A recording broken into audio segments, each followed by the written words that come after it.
pero lo vale demasiado. A continuación, mi compañero Antonio va a introducir lo que sería al seminario de memoria, historia y pasado. Buenas tardes, compañeros, profesores que nos acompañan, alumnos. Sean bienvenidos al Seminario Internacional Memoria, Historia y Pasado.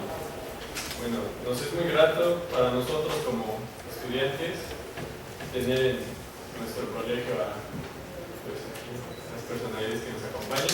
Los voy a presentar. Tenemos a Gilberto Conde, profesor investigador, doctor en estudios de Asia y África por el Colegio de México, director de la revista de estudios de Asia y África del Colegio de México. Tenemos a Fernando Matamoros, profesor investigador del Instituto de Ciencias Sociales y Humanidades, Alfonso Vélez Pliego, en el Departamento de Sociología. Es doctor en Sociología por la Escuela de Altos Estudios de Ciencias Sociales de París. Y tenemos a Enzo Traverso, investigador por la Universidad de Cornell, Ítaca, Nueva York, especialista en filosofía judía alemana, nazismo, antisemitismo y las dos guerras mundiales. Es doctor por la Escuela de Altos Estudios en Ciencias Sociales de París. Bueno, queremos antes de comenzar dar un agradecimiento especial al doctor Fernando Matamoros, ya que pues mediante contacto con él fue que se hizo posible la realización de este seminario y pues estamos muy agradecidos con usted, doctor. Y pues explicaremos brevemente la dinámica del seminario. El seminario va a constar de la exposición de los ponentes. Cada quien va a tener 15 minutos y en ese lapso, cuando terminen, va a haber una sesión de preguntas y respuestas. Ya, para iniciar, tenemos a Gilberto Conde y quiero que le den un fuerte aplauso, por favor.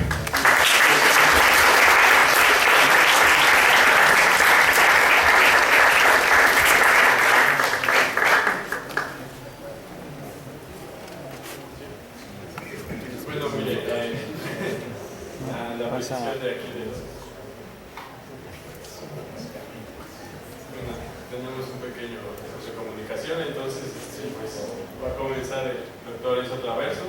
Un fuerte aplauso para...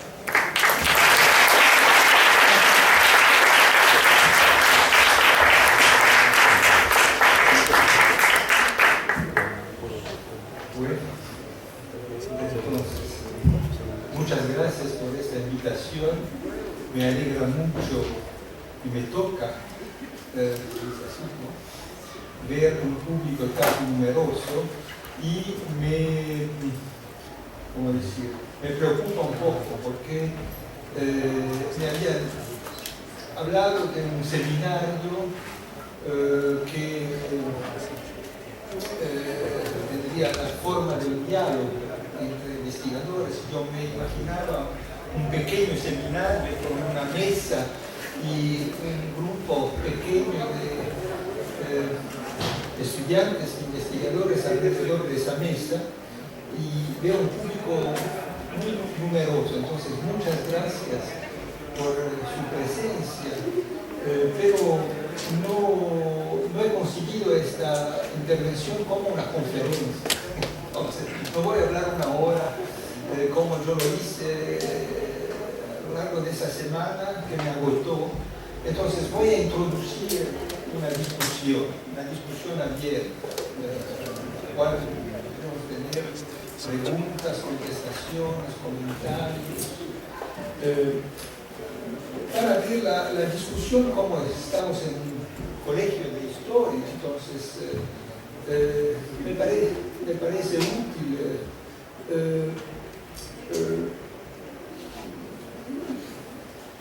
plantear algunas líneas de reflexión sobre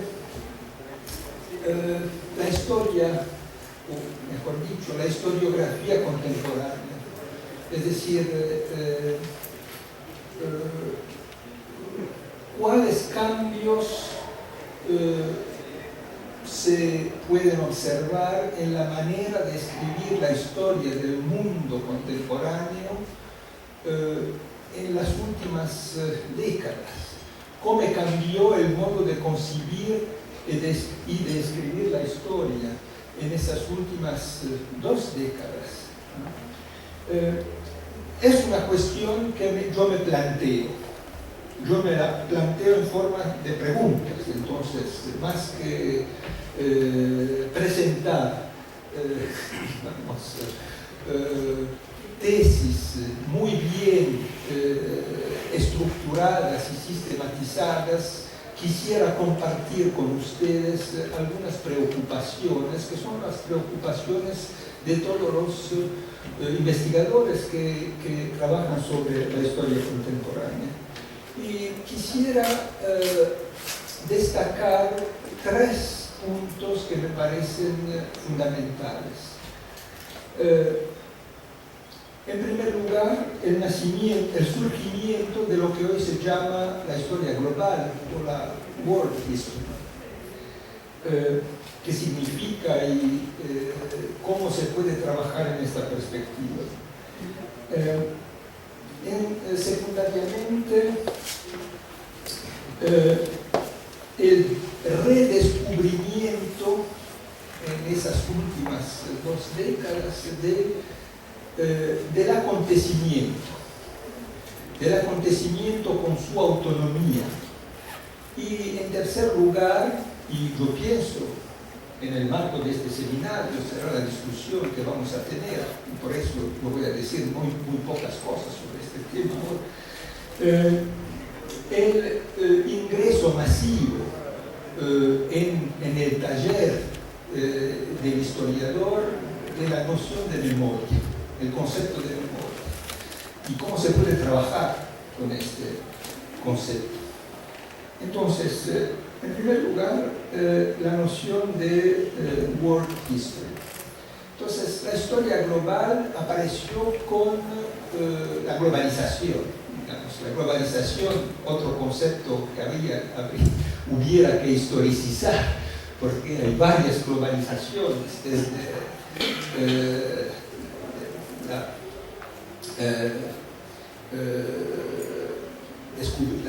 descubrimiento y esa noción del nuevo mundo, desde el Renacimiento. Hay muchas globalizaciones en el siglo XIX y otra al final del siglo XX, otra globalización.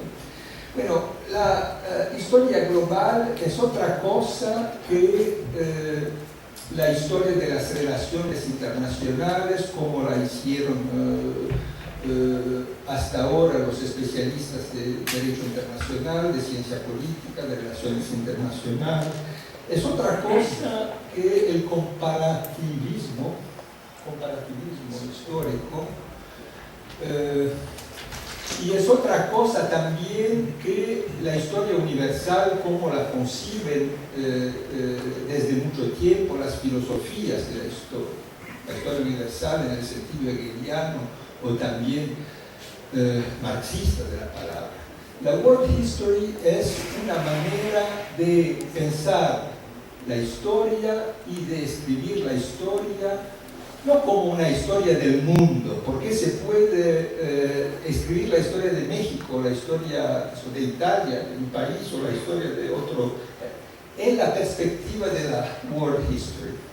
Es decir, significa pensar la historia como un conjunto de interferencias, de conexiones, de transfers, que son materiales, económicas, sociales, intelectuales, formas de hibridación cultural, lingüística para veces. La historia intelectual, como yo la hago, no se puede hacer la historia intelectual del siglo XX sin tomar en cuenta los exilios, las migraciones, las transferencias de ideas y de conceptos, el uso de esas ideas y de conceptos, como una idea que nace en Alemania, por ejemplo, en la década de los 20, trasladada en América Latina o en Estados Unidos, produce conocimientos diferentes, perspectivas diferentes, cambio, metamorfosis.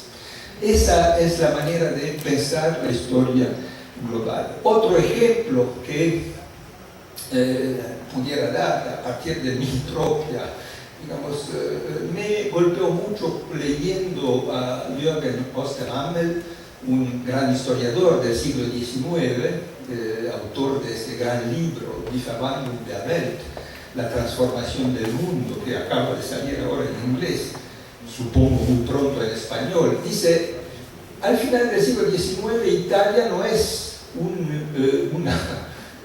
un país puramente mediterráneo, Italia es también un país atlántico. Es decir, en el hábitus mental de los italianos de aquella época, Italia es algo que se ubica en el Mediterráneo, por supuesto, pero también en el Atlántico, porque es una época en la cual hay una ola migratoria de millones de italianos hacia Estados Unidos, hacia Brasil, Argentina, etc. Y entonces hay que pensar. Y ese fenómeno migratorio, por supuesto, tuvo un impacto enorme en la manera en la conciencia nacional, en la cultura, en la manera de concebir el papel de Italia en el mundo. Y eso pudiéramos decirlo por un conjunto de otros países. Y el nacimiento de la historia global significa también poner en cuestión muchos paradigmas que se volvieron en lugares comunes en epistemas, para hablar con Foucault, es decir, en ideas que tampoco tenemos que aprender porque ya están, como decir, asimiladas en nuestro inconsciente. Por ejemplo, los historiadores en el mundo occidental siempre trabajan con ciertas categorías de periodización del pasado y establecen cortes. El siglo XX empieza en 1914 con la Gran Guerra y se acaba en 1989 con la caída del muro de Berlín y el fin de la Guerra Fría. Y esas son categorías que ingresaron digamos, en el patrimonio común, en la metodología de investigación de la historiografía en general. Pero esa manera de periodizar el pasado es muy eurocéntrica, porque si nos ponemos en otros observatorios, por ejemplo, de un punto de vista, si adoptamos como observatorio África, los cortes son diferentes. Los cortes son del Congreso de Berlín en la década de los 80 del siglo XIX, que dibuja, ¿cómo decir?, la arquitectura de África colonial, y después el otro corte es en el siglo XX, la década de los 50 y 60, la decolonización. Es una manera de periodizar el siglo XX que es muy diferente de lo que nos aprendieron los historiadores. Para América Latina, la Primera y la Segunda Guerra Mundial son cortes porque tuvieron consecuencias globales, pero son guerras que no surgieron y que no se producieron en este continente. Entonces, si adoptamos una perspectiva latinoamericana, los cortes serían diferentes, ¿no?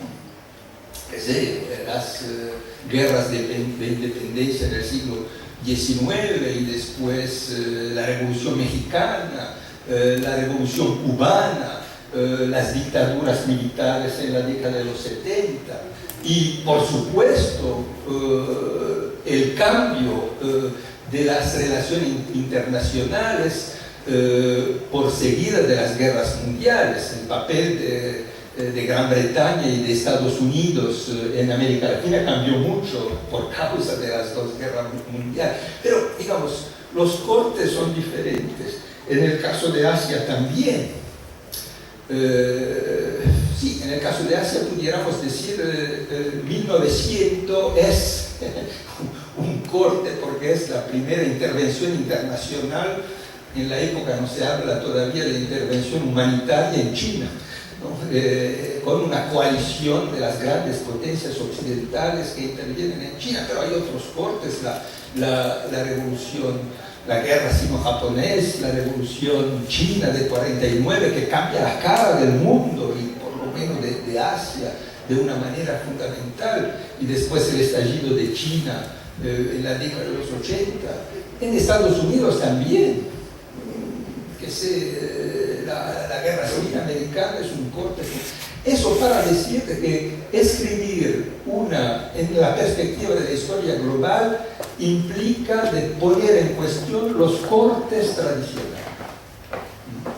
Es decir, no se puede, hay que escribir la historia del siglo XIX y del siglo XX con fronteras cronológicas abiertas.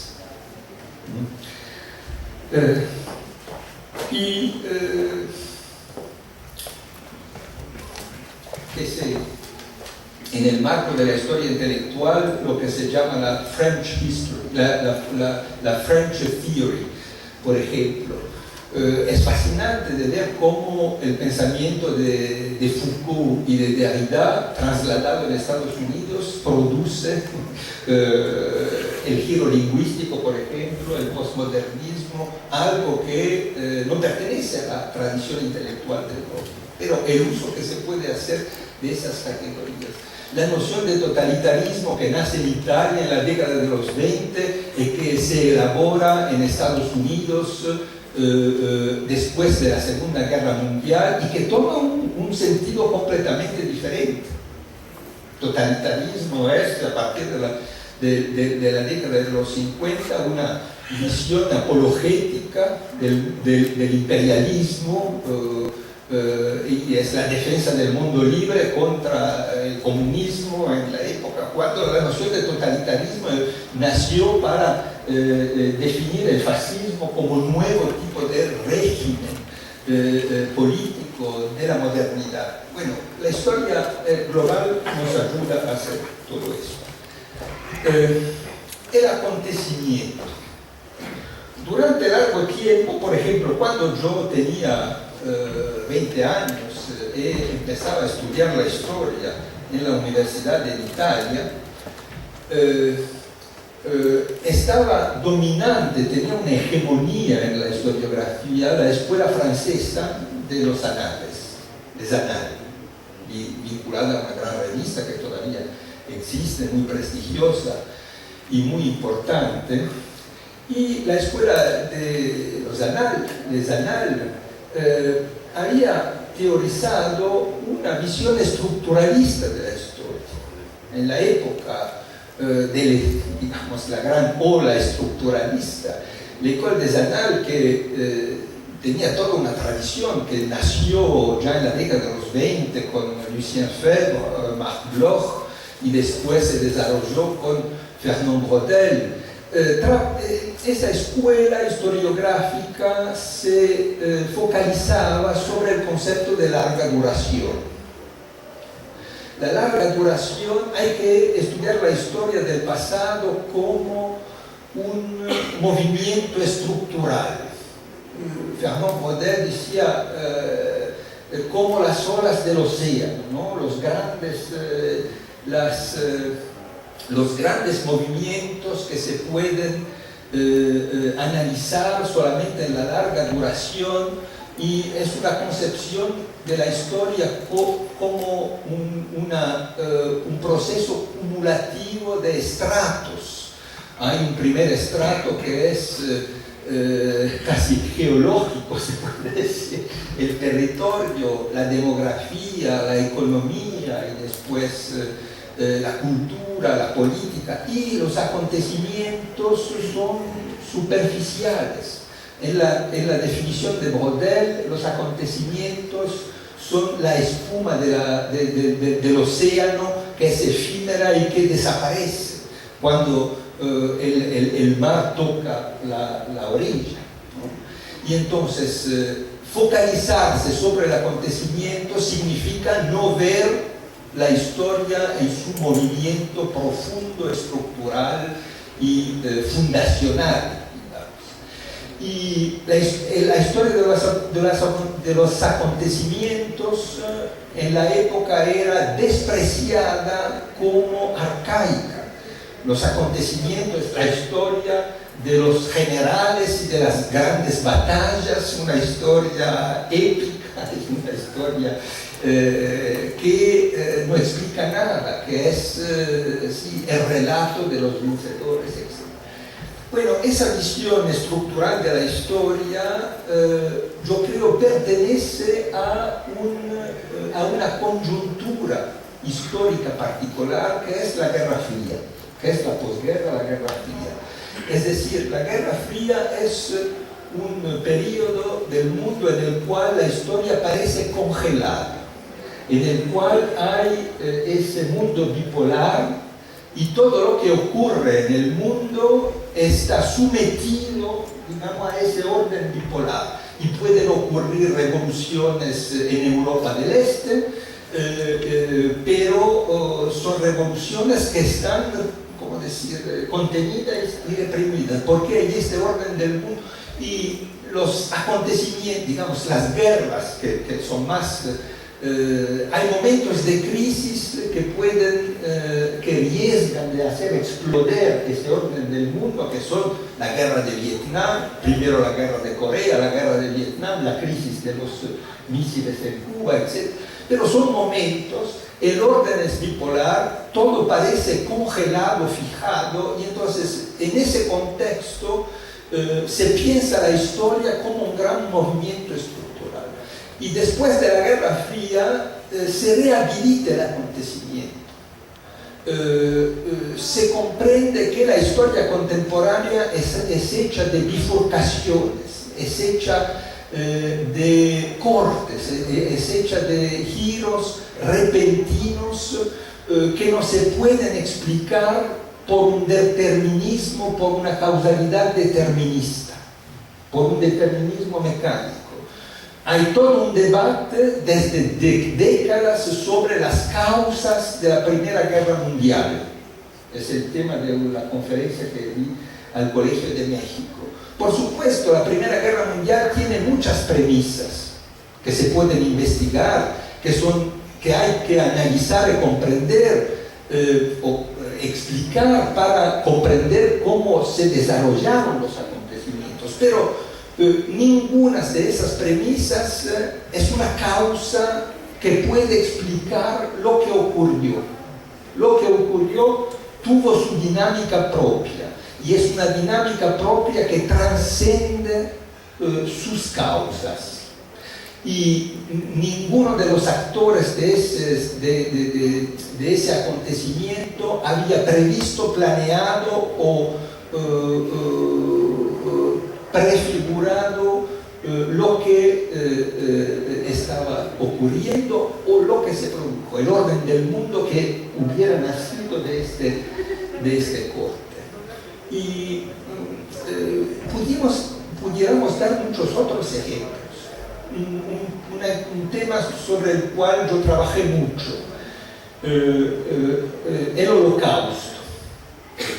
El Holocausto es el exterminio de los judíos durante la Segunda Guerra Mundial. Por supuesto tiene premisas. Sin la larga historia del antisemitismo no pudiéramos conseguir analizar, interpretar, comprender el Holocausto. Pero la historia del antisemitismo no es suficiente para explicar el Holocausto. Hay que tomar en cuenta un conjunto, una multiplicidad, una concatenación de causas, una constelación, pudiéramos decir, trágica, que se produce durante la Segunda Guerra Mundial, en la cual el antisemitismo está conectado a la guerra en el fronte oriental, una guerra colonial para la conquista del espacio vital en la Unión Soviética, una guerra contra el comunismo y una guerra ideológica, entonces, y la conexión entre judíos y comunismo que hace la ideología. Bueno, todo un conjunto de elementos, pero lo que ocurre es que en 4 años se matan a 6 millones de judíos y en 4 años, repentinamente, con una violencia fulgurante, se rompe y se invierte una tendencia que se había construido en la larga duración durante un siglo y medio, después de la emancipación de los judíos. A la víspera de la Segunda Guerra Mundial, en la cabeza de todos los europeos, las conquistas de la emancipación, la idea de que los judíos tenían su digamos, papel en Europa como ciudadanos, las conquistas de la emancipación política, la integración social, la asimilación cultural, aparecían como tendencias irreversibles y fueron en muy poco tiempo completamente destruidas. Entonces, eso explica la autonomía del acontecimiento. Eso no para despreciar o para rechazar la noción de larga duración, por supuesto, pero la noción de larga duración hay que articularla con otras metodologías. Otro ejemplo, hablando del tiempo presente, que todavía no es historia, que no se puede historicizar, pero la historia de los últimos 15 años, nunca nadie hubiera podido planearla, hubiera podido preverla.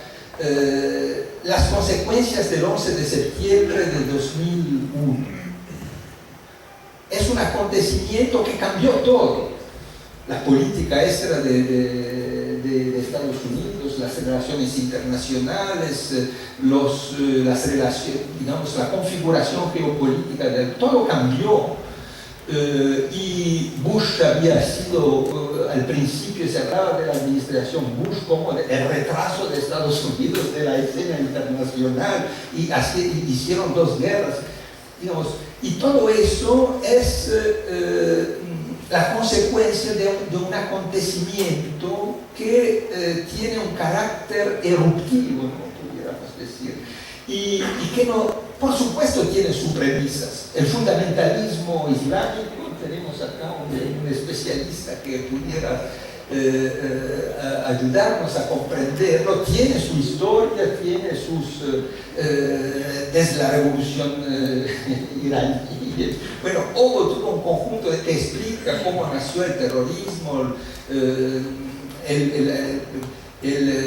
la declinación o la derrota del panarabismo, del nacionalismo secular, del socialismo. Bueno, hay todo un conjunto, Palestina, todo un conjunto de elementos, pero nadie puede decirnos que ese acontecimiento tuviera que producirse así. La CIA recibe todos los días miles y miles de información. Si habían sido capaces de elaborar los datos y capaces de impedir ese atentado, la historia de los últimos 15 años hubiera sido totalmente diferente. Y eso para decir que y eso explica también en el campo historiográfico la rehabilitación de otras concepciones de la historia.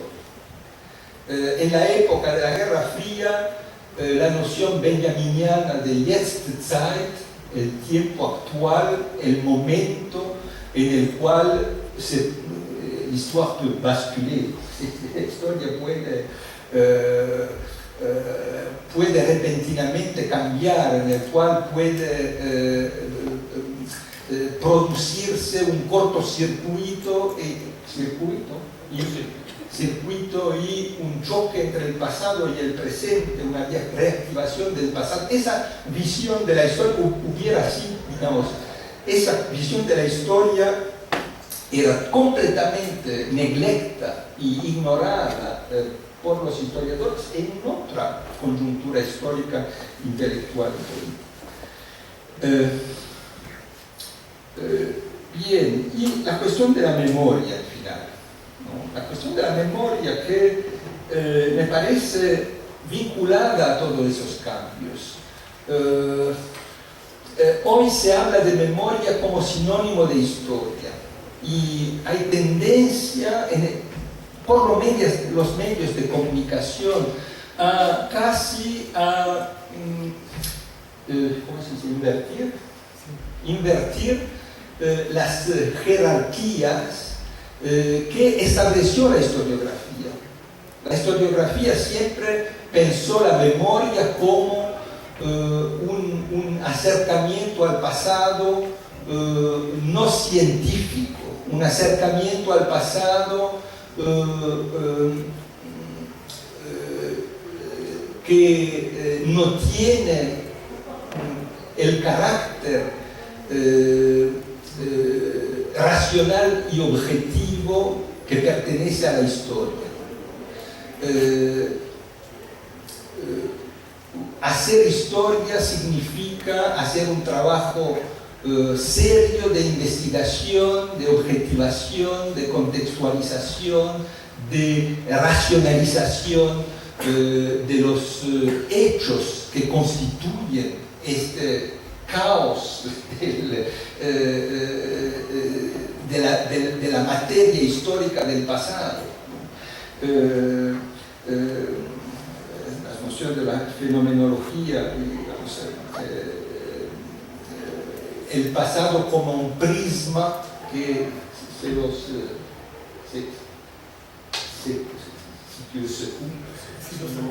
si lo sacudes, digamos, el dibujo, la imagen cambia. Entonces, el papel del historiador en este caos de la materia que constituye el pasado, el papel del historiador es de poner un orden, de racionalmente construir un relato que tenga un sentido, y entonces la historia como discurso crítico sobre el pasado.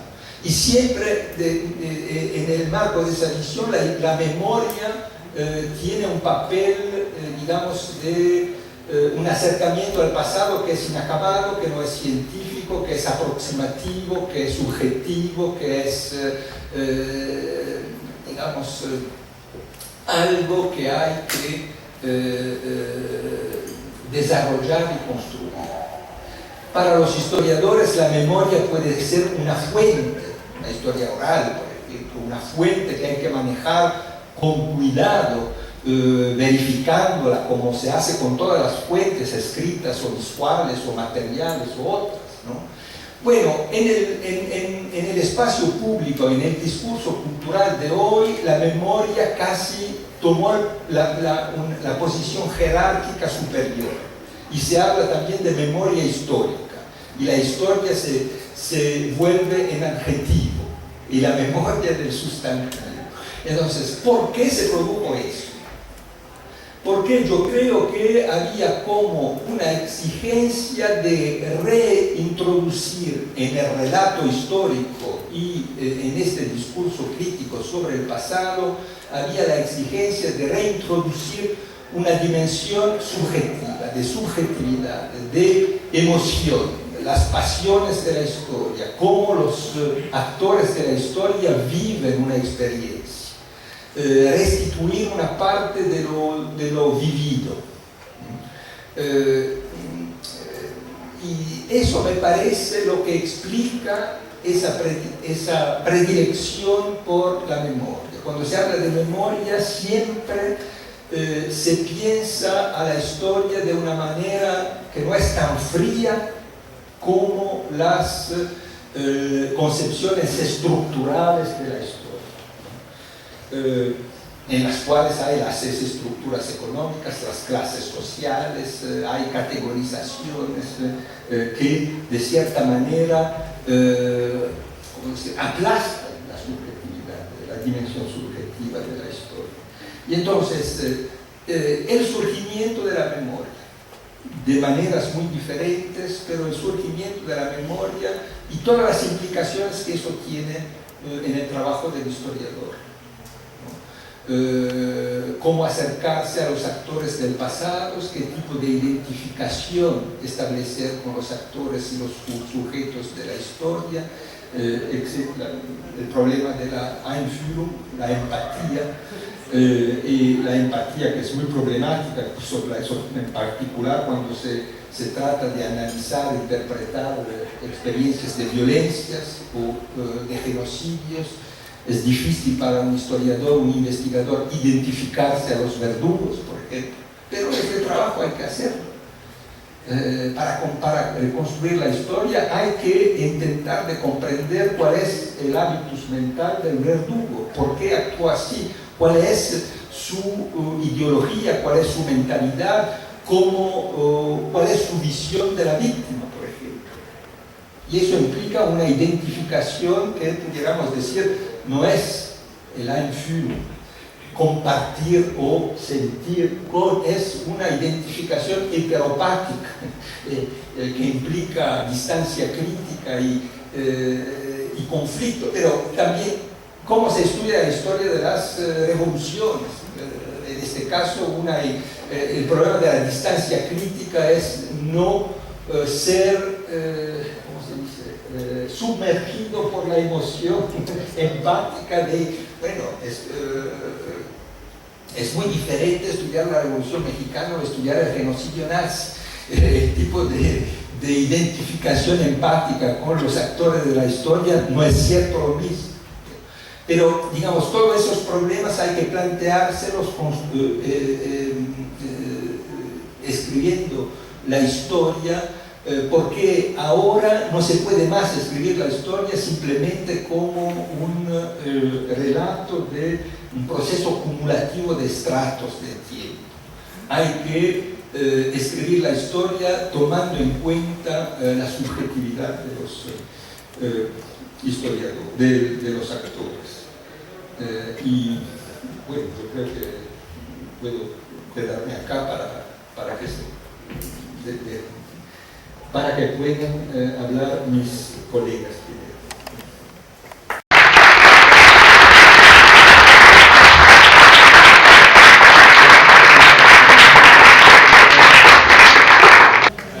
Bueno, compañeros, ahora el turno del doctor Brando Matamoros.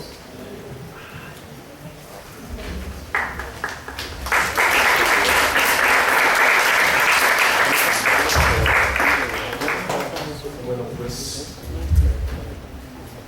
buenas tardes y bueno, quiero comenzar estas reflexiones, estas preguntas que yo también me hago sobre la historia.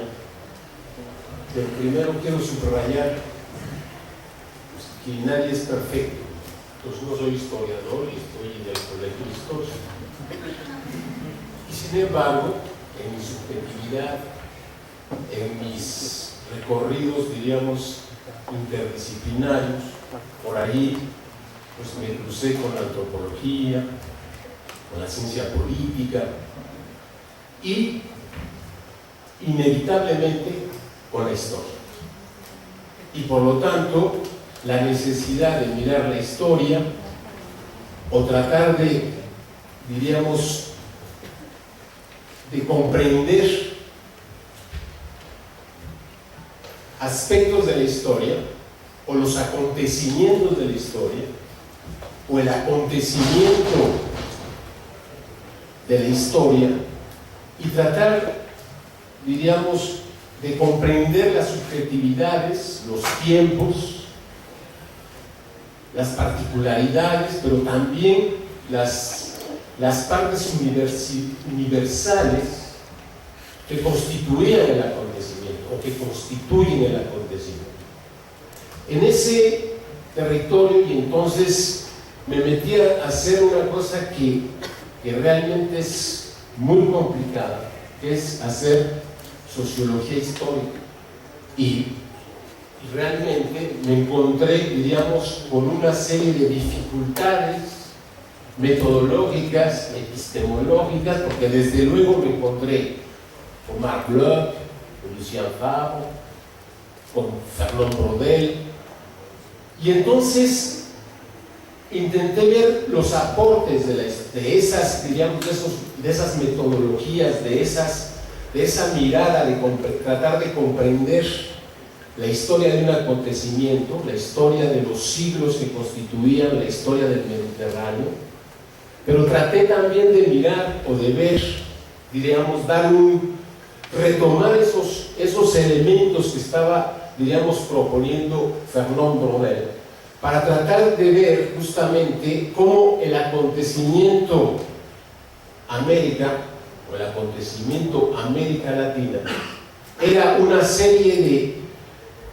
de subjetividades que no necesariamente eran aspectos estructurales que estaban, diríamos, sometiendo el acontecimiento de América, me estoy refiriendo al descubrimiento de América, sino que había toda una serie de actualizaciones del pasado y de historias que estaban constituyendo la subjetividad de esos actores que estaban realizando el acontecimiento América.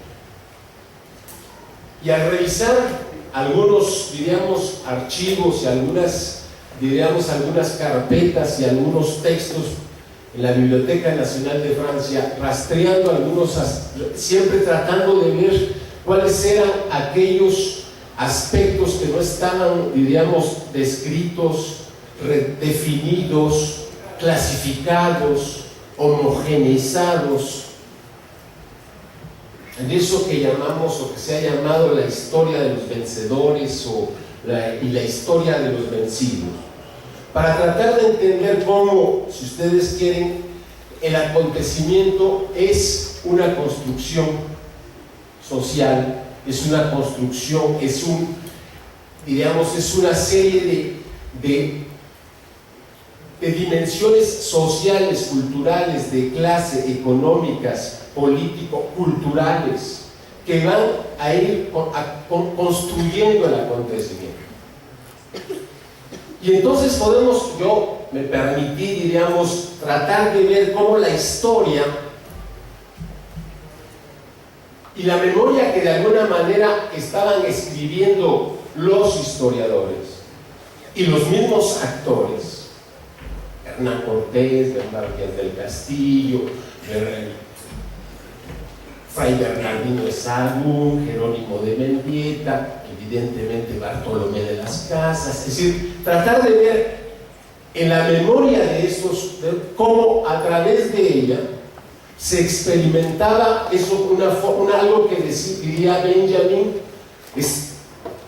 la memoria es como el medium, algo que está queriendo transmitir dentro de sus propias experiencias en el descubrimiento, pero tratando de ver que algo estaba, diríamos, expresándose y experimentándose en esa experiencia del descubrimiento, de la lucha franciscanos, dominicanos, jesuitas, etc. Y posteriormente los jesuitas. Pero estoy tratando de mencionar cómo la historia, pues, es decir, como sociólogo, por eso dije, nadie es perfecto, traté de mirar cuáles eran los hilos, diría Walter Benjamin en la primera tesis de la historia. Si nos quedamos en los documentos, archivos de la historia, en el ajedrez de ese turco fumando el narguilé, y no miramos los hilos que están moviendo esas piezas del ajedrez, el enano jorobado, escondido debajo de la mesa, perdemos de vista ya, diríamos, los actores, el sujeto que está constituyendo el acontecimiento que se está escribiendo, lo cual no quiere decir que haya entonces ya una estructura, sino son una serie de, diríamos, de bifurcaciones, de tensiones, y que no está escrita la historia únicamente por los vencedores, sino también en relación a los vencedores. Es decir, que la historia de los vencedores, y esta sería también otra tesis, quizás una interpretación mía de Benjamin, pero que después también se la jaloneo a Giorgio Agamben sobre el tema del estado de excepción, y que Enzo conoce muy bien en su libro La historia como campo de batalla. Es decir, como en el estado de excepción no está nada más, diríamos, los vencedores que están determinando las leyes y evidentemente la violencia implicada en esas leyes, sino que también está justamente esos que están haciendo el estado de excepción, que son los vencidos. Y entonces mirar esos hilos, mirar esas, diríamos, esas tensiones, esos conflictos, esas dificultades, permiten observar que el acontecimiento es una construcción de clase, construida como la historia de los vencedores, de los reyes, de los grandes, sobre los vencidos. Pero al mismo tiempo, con esa fuerza, diríamos, esa propuesta de Benjamin, es no nada más que darnos a ver que entonces esos hilos lograron vencernos, sino tratar de rastrear esos otros aspectos de la, diríamos, dice él, esa tercera capa dentro de la historia, que es la historia, diríamos, él la llama la teología, Ernest Bloch la llamaría la esperanza. Esos aspectos que de alguna manera están inscritos también dentro, digamos, de esa gran historia y de esa gran historia que nos cuentan los vencedores, pero que adentro están estos hilos y estas, diríamos, esto que no ha sido tomado en cuenta o que ha sido dejado de lado y que sin embargo, diría Benjamin, pero también el mismo Nietzsche por ahí, tal vez, o el mismo, para pensar en Lefebvre, Henri Lefebvre, es allí donde se encuentran esos aspectos que han constituido la historia y que al mismo tiempo siguen siendo, diríamos, los motores, las constelaciones que no se actualizan ese tiempo actual que llama Benjamin, sino es un tiempo actual donde el pasado choca, hay un choque, un cortocircuito de el pasado con el presente, de esa historia de los vencedores, pero en la historia de los vencidos, que están repensando la historia de los muertos para poder actualizarla en el presente. No hay una Yo creo que aquí es muy interesante, yo me metería ya a tratar, diríamos, de pensar cómo los tiempos de larga duración que están constituyendo la historia y un acontecimiento, no es, por ejemplo, por poner la historia del indigenismo mexicano y claro, el paradigma del zapatismo, del indigenismo zapatista en Chiapas. No es que una estructura indígena de resistencia de los vencidos esté ahí constituyendo el acontecimiento de 1994, el acontecimiento de cuando bajan de las montañas, o salen de las selvas, de las historias de la oscuridad, los indígenas zapatistas, y se manifiestan el 1 de enero de 1994, justamente en el momento del Tratado de Libre Comercio. Pero no es que era una estructura que estuvo constituyendo, diríamos, ese acontecimiento del 1 de enero de 1994, sino que al mismo tiempo había la historia y el acontecimiento del acontecimiento que se llamaba Tratado de Libre Comercio, que se llamaba reformas estructurales, que se llamaba proyectos neoliberales, etcétera, etcétera. Entonces, hay allí un proceso de actualización del pasado en la idea en una idea o en una actualización de un pasado de resistencia indígena que nos puede llevar hasta el siglo XVI, pero no es que el siglo XVI haya llegado estructuralmente a 1994, sino que hay una reactualización, una necesidad de pensar el pasado con el presente. Y podríamos decir, ese surgimiento de los indígenas zapatistas permite observar que hay una actualización, pero al mismo tiempo una renovación de esa esperanza de los indígenas del pasado, aplastados, negados, caracterizados, clasificados. Y me permito poner este ejemplo para tratar de decir que si ese acontecimiento, que evidente no es únicamente, entonces, si lo veo en el ajedrez, podría observar únicamente las luchas por las comunidades indígenas, etc. Sí, pero si me quedo en el nivel de, podríamos decir, de la estructura externa, no veo cuáles fueron los procesos, constelaciones, historias, esos hilos, podríamos decir, que van constituyendo el proceso de aparición o el proceso de construcción del acontecimiento.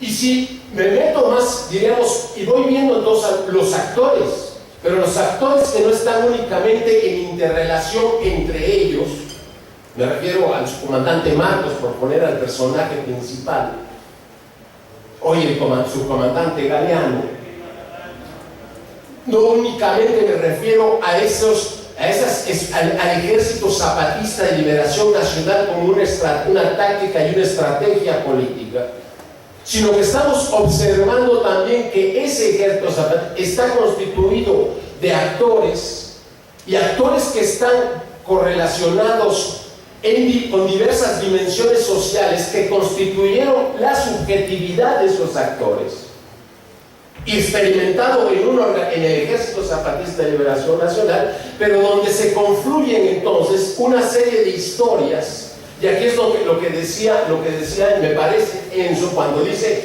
la historia no son los tiempos largos estructurados que están constituyendo un acontecimiento, sino que es también el acontecimiento mismo y los actores que están en el acontecimiento que están constituyendo esa experiencia de organización y esa experiencia de resistencia, de rebeldía, diríamos, de rebeldía frente a los poderosos, etc.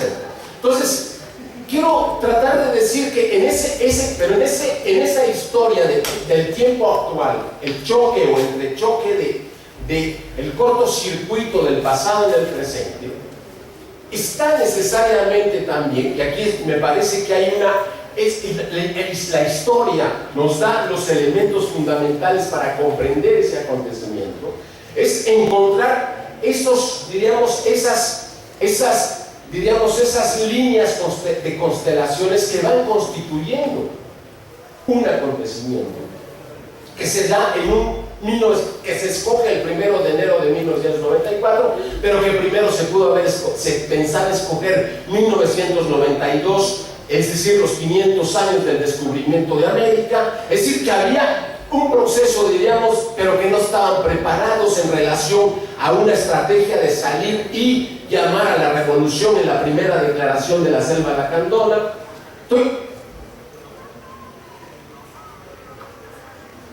Y entonces, lo que estoy tratando de decir es que a través de los textos de las 6 declaraciones de la Selva Lacandona, podemos observar que esas 6 declaraciones están también constituidas de diversos procesos históricos que van constituyendo el acontecimiento 1994.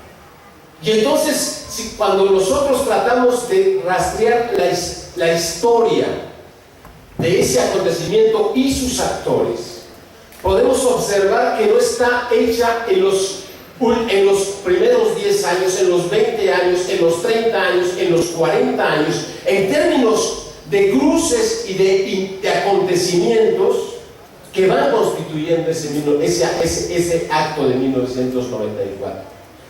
Antonio García de León en 1994 subraya que en 1994 fue un proceso de 20 años de organización, de entrecruzamiento de diversos actores. Entonces no son estructuras ya predeterminadas, sino que están el Frente de Liberación Nacional, movimientos de teología de la liberación, comunidades indígenas, etc. Pero ellos, cada uno, con sus propias historias, y que van constituyendo el mismo acontecimiento. Esos tres, diríamos, ese 1900, por eso, esos 20 años anteriores, 10 años cuando ellos hablan de la fundación del EZLN, 1984, pero Antonio García de León señala 1974, ese gran Congreso Nacional Indígena,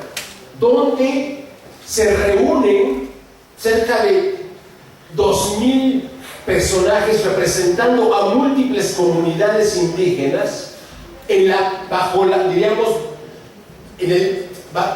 con la iglesia de Chiapas, pero también con el gobierno del estado de Chiapas, donde el gobierno del estado de Chiapas intenta transformar el Congreso Nacional Indígena a un congreso que celebraba a Bartolomé de las Casas. Lo presenta como tratar de hacer la mexicanidad de Chiapas, 150 años de mexicanidad en Chiapas. Y los indígenas se rebelan y llaman justamente a ese acto celebratorio de Bartolomé de las Casas para festejar los 500 años de nacimiento de Bartolomé de las Casas. Es tratar de pensar, para ellos era muy importante pensar la historia, pero no la historia de Bartolomé de las Casas en términos únicamente del defensor de los indios, sino de todas las múltiples contradicciones que constituía Bartolomé de las Casas y que se experimentaba a través de la propia experiencia del movimiento o de las comunidades indígenas. Con esto trato de decir cómo un acontecimiento me parece, hay que entenderlo no únicamente con aquellas constelaciones, historias que están constituyendo esas relaciones que constituyen ese mismo acontecimiento, sino entender cuáles serían las relaciones sociales, las socialidades, las luchas, las tensiones, los conflictos, las contradicciones que constituyen justamente ese proceso, diríamos, de cortocircuitos, de choques del pasado con el presente, y donde de alguna manera, y esto me parece importante tomarlo en cuenta también con la propuesta en las tesis de la historia de Walter Benjamin, es tratar de ver cómo diríamos, la construcción de ese acontecimiento de la historia de los vencidos también experimenta lo que él llamaría en la segunda tesis una frágil fuerza mesiánica. Es decir, que en la segunda tesis de su segunda tesis de la historia, dice, al tratar de mirar las tres capas o los tres momentos o los tres aspectos de la historia para ver la historia en su conjunto, con las socialidades que están constituyendo la historia, podemos observar que hay una frágil fuerza mesiánica, pero que existe la posibilidad de constituirse en posibilidades de liberación, de felicidad, de salvación, etc. Es decir, lo que él llamaría la redención, ver la historia del pasado en el presente, no como la historia del pasado escrita por los vencedores, sino la historia del pasado tratando de observarla o tratar de rescatar o de redimir o de subrayar aquellos aspectos internos dentro de la historia. Me detengo aquí y les agradezco la invitación y su tiempo. Gracias.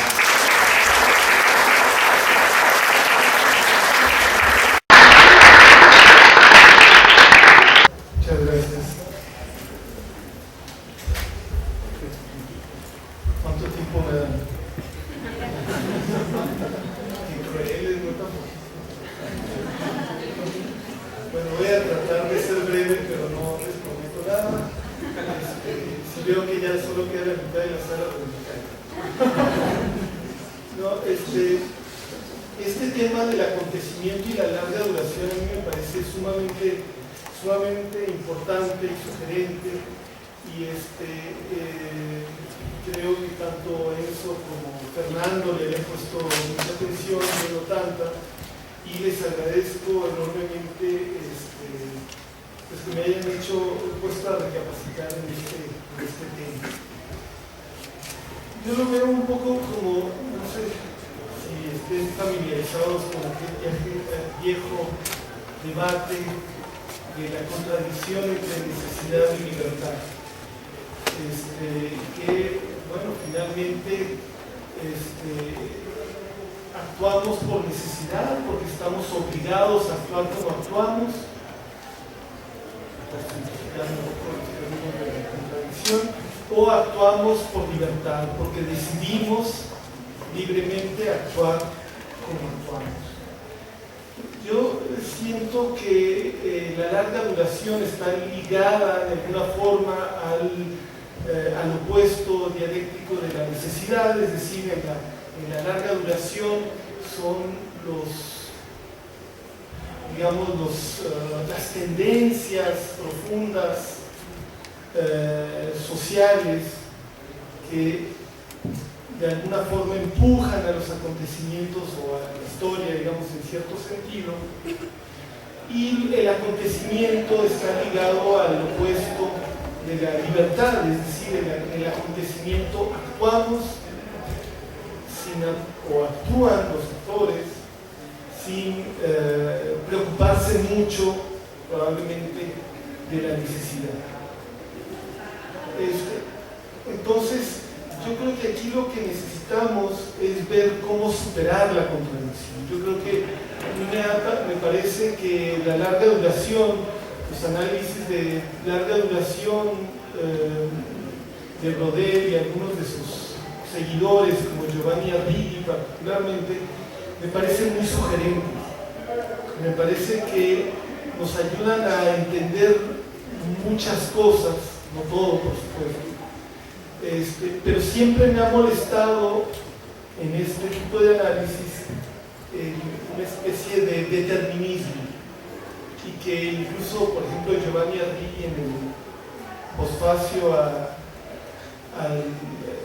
la segunda edición de Largo Siglo XX, él prácticamente dice que no hay alternativa, que el capitalismo va a vivir una nueva fase de expansión material. No les voy a explicar a qué se refiere porque estaría aquí menos de la mitad del auditorio. Pero digamos que a pesar de este determinismo, a mí me parece que hay algunas cosas que sí explican este tipo de teorías o este tipo de estudios históricos de larga duración, por ejemplo, de la duración de todo el sistema capitalista, son fecundos. Sin embargo, no dan cuenta de esa libertad que está buscando el actor, que están buscando los zapatistas, como ya nos explicaba Fernando, o que están buscando los fundamentalistas islámicos, o que están buscando los que dicen, a pesar de la larga duración, no queremos funicular en Puebla, y logran detener, a pesar de la larga duración, un funicular que puede costar mucho dinero y que puede darle mucho dinero a algunas personas. Entonces, estos acontecimientos están todos los días y marcan a esta larga duración, y pueden bifurcar esta larga duración a pesar de las tendencias fuertes que puedan identificar algunos historiadores que se dediquen a esto. Y por otro lado, creo que esto también puede ser muy fecundo a los que hacen microhistoria y que se dedican a estudiar el acontecimiento, entender otros procesos profundos en esto. Bueno, eso en cuanto a la discusión, creo yo que habría que seguirla y ya veremos.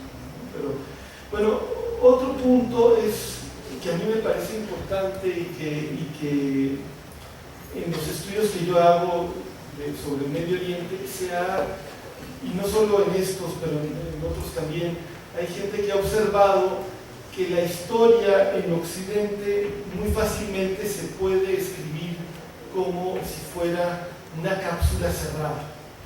Es decir, se puede escribir la historia de Estados Unidos sin hacer referencia a América Latina o a México. Bueno, a México sí tendría un poquito de esta referencia, por razones que todos conocen, pero al resto de América Latina pues prácticamente no. Podrían escribir esa historia con un poquito de referencia a Inglaterra, y al resto de Europa pues hasta poco, si quieren, ¿verdad? Y haciendo abstracción del resto del mundo se podría, no es que no me parece que sería muy interesante leer un libro de historia de Estados Unidos hecho así, pero creo que los historiadores de países europeos o de Estados Unidos, algunos pueden hacer eso o han hecho eso más o menos de esa forma y sin gran preocupación. En cambio, la historia de nuestros países difícilmente la podríamos imaginar siquiera sin hacer referencia a los países europeos o Estados Unidos. Sería muy difícil escribir historia de México sin pensar en la colonia española o en la Revolución Francesa o en la Revolución Industrial. Y yo creo que bueno, claro que lo creo, que si yo me dedico a eso, ¿verdad? Yo trabajo sobre el Medio Oriente, lo que ya lo había dicho, pero creo auténticamente, y no solo porque me dediqué a eso, creo auténticamente que la historia del mundo toda está interconectada y que es muy importante tener en cuenta, tomar en consideración lo que sucede en otras partes y no solamente en Europa, Estados Unidos y nuestro país, o nuestro país, Argentina. Al final, las interconexiones entre la humanidad son muy grandes y estudiar la historia de otras regiones nos puede ayudar a entender nuestra propia historia. Bueno, ese es un pequeño y no sé cuánto queda para que se vaya a la mitad de la historia. Tal vez 10 minutos. Bueno, el tercer punto que quiero tratar aquí, lo más rápido que pueda, es la pregunta que me hacía Enzo, ¿no? Sobre el fundamentalismo islámico y su historia. Es muy curioso, el fundamentalismo islámico aparece en dos momentos, bueno, tiene varios momentos clave, ¿no? Uno de ellos es la llegada un poco de manera muy arrolladora diría, de la modernidad en el Medio Oriente. Como ustedes tal vez sepan, en el Medio Oriente había varios imperios, el otomano, el safabí y el mogol en India, que es el Medio Oriente. Y en el siglo XIX, Europa va a tener una tendencia de crecimiento hacia otras regiones del mundo, incluyendo estas regiones. Y una serie de pensadores locales empiezan a preguntarse, ¿qué vamos a hacer? ¿Cómo vamos a enfrentar este fenómeno de la penetración europea hacia nuestras regiones? Pero que no es solo una penetración económica, que no es solo una penetración militar, es también una penetración cultural, pero es sobre todo un desafío de modelos de sociedad. Entonces, ¿cómo enfrentar esto si no tenemos alternativa más que modernizarnos también nosotros? ¿Cómo modernizarnos? ¿Con qué ideología modernizarnos? ¿Con qué discurso ante nuestra propia sociedad, modernizarnos. Y aparecieron muchas propuestas. Y una de esas muchas propuestas, fue la del islamismo, es decir, encontrar en la religión una especie de sustrato ideológico que le pudiera dar sentido a mantener cierta cohesión y a mantener cierta integridad frente a esta modernización invasiva que se estaba dando durante el siglo XIX. La mayoría de los islamistas de la época no eran tan conservadores como la mayoría de los que vemos en la época actual. Por ejemplo, Al-Afghani tuvo un diálogo, un debate con Renan, si no me acuerdo mal, y en el que decía, pues sí, la religión tal vez sea, no dijo el opio de los pueblos, pero un poco menos, sin embargo también es necesaria, ¿no? Y bueno, eso me recuerda un poco a la tesis número 1 sobre la historia, la que hacía mención Fernando, etc.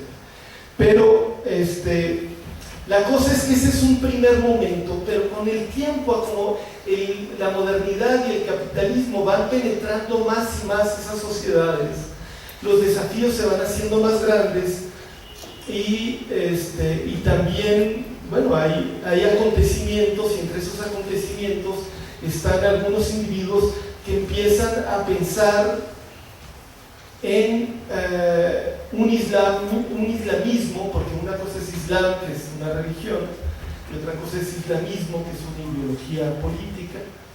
Entonces empieza a haber algunos pensadores musulmanes que dicen, vamos a convertir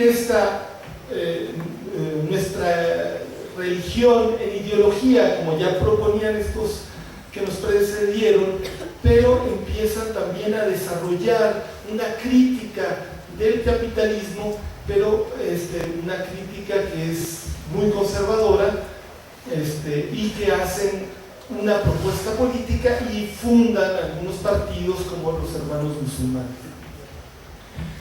Después viene un tercer momento que es muy importante, y es el momento del inicio de la Guerra Fría, o incluso un poco antes del inicio de la Guerra Fría, pero digamos en el lapso entre el final de la Segunda Guerra Mundial y el inicio de la Guerra Fría, o el desarrollo de la Guerra Fría en su primera etapa, se da una alianza muy importante entre Estados Unidos, las élites estadounidenses, concretamente, bueno, el primero iba a ser el presidente Roosevelt,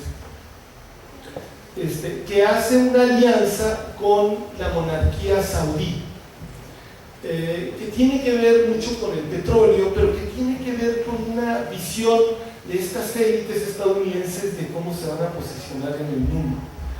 Y hay en ese mismo momento, sobre todo, no en ese mismo momento, pero 5 o 10 años después, el pueblo, digamos, hay movilizaciones populares en los países árabes frente a, digamos, me voy a regresar. En ese momento del final de la Segunda Guerra Mundial se da la descolonización de muchos países del Medio Oriente. Antes habían sido colonias durante la primera mitad del siglo XX y se empiezan a descolonizar aproximadamente entre 1946 y 62, por decir una fecha. Y en ese proceso de descolonización se dan una serie de movilizaciones sociales y la extensión de un sentimiento en esas poblaciones que va a ser un sentimiento de rechazo a cualquier cosa que se parezca a la colonización, y el imperialismo es algo que se parece mucho a la colonización. Y en ese contexto van a tomar fuerza otra ideología que ya existía desde el siglo XIX también, que es el nacionalismo. y el nacionalismo que se va a ligar con el socialismo árabe, etc. Y ante eso, los líderes tanto de los países occidentales como de algunos países de la región toman algo de temor de la bifurcación famosa. ¿A dónde vamos? Vamos a un futuro en el que, marcado por el progreso como nosotros lo entendemos, o vamos a un futuro en el que estas movilizaciones van a tener éxito y los nacionalismos van a tener éxito y los socialismos van a tener éxito. Y en ese contexto se da una propuesta por parte de, no está muy claro de dónde surge, pero es una propuesta que va a ser apoyada por la OTAN o por los ideólogos de Estados Unidos, pero que probablemente nace del Medio Oriente, de los aliados de ellos en el Medio Oriente, y que es la propuesta de utilizar el Islam y el Islam político como una ideología que pueda contrarrestar al nacionalismo y al socialismo árabe.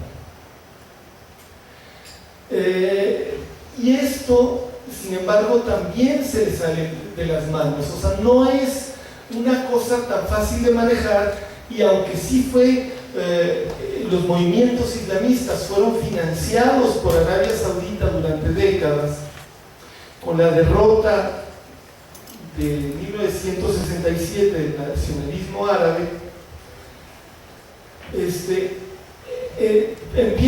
sigue tomando fuerza el islamismo, pero van a empezar a nacer corrientes islamistas independientes de las oligarquías ligadas a Occidente. Y uno de esos fenómenos va a ser la revolución de Irán en 1979, que le va a dar un nuevo cariz al islamismo y al islam político, y lo va a hacer muy atractivo a ojos de mucha gente, y se van a fortalecer mucho organizaciones, partidos políticos de ideología islamista, y simultáneamente se van a debilitar mucho paulatinamente, no es de la noche a la mañana nada de esto, las organizaciones nacionalistas. Y bueno, otro momento importante que quiero señalar, y ya con esto ya me callo y les agradezco que sigan la mitad de el cuarto momento importante es el fin de la Guerra Fría, y es un momento muy importante porque Estados Unidos y Occidente pierden algo muy valioso: el sistema más o menos predecible de la Guerra Fría. Era un sistema muy predecible que ayudaba a controlar cosas, y aunque ganaron, entre comillas, la Guerra Fría, perdieron un enemigo que les ayudaba a mantenerse unidos y a mantener a mucha gente unida detrás de su liderazgo. Entonces hay una propuesta que, el más icónico representante de esta propuesta es Samuel Huntington, de la Universidad de Harvard, supongo que casi todos ustedes oyeron hablar de él. Y Huntington, en su libro Choque de Civilizaciones, propone que se restituya el enemigo. Ya no tenemos a la Unión Soviética enemigo, ahora van a ser civilizaciones. El mundo se divide en 7 civilizaciones distintas que están destinadas a chocar. Y particularmente, no solamente Occidente, que sería para él Estados Unidos y Europa, no sean ilusiones, México no es parte de Occidente para ser América Latina es otra civilización, el mundo islámico es otra, y así, ¿no? Entonces él predice o propone, es bastante ambiguo, pero yo siento que propone que el mundo islámico, que el Islam se convierta en ese enemigo de Estados Unidos. Y hay un discurso ambiguo por parte de las élites del poder en Estados Unidos respecto de eso, y hay una especie, sí, de conversión o de transformación del Islam en el enemigo seleccionado por las élites del poder en Estados Unidos y Europa, que hacen que contribuyen, no hacen, pero contribuyen fuertemente a la radicalización de ciertos sectores islamistas, no de todos, porque cada grupo, en cada país, hay varios grupos islamistas que tienen muchas diferencias entre sí. Ahora, de un país a otro, las diferencias entre los grupos islamistas también son muy grandes. Pero, digamos, esa sería mi contribución al debate. Muchas gracias.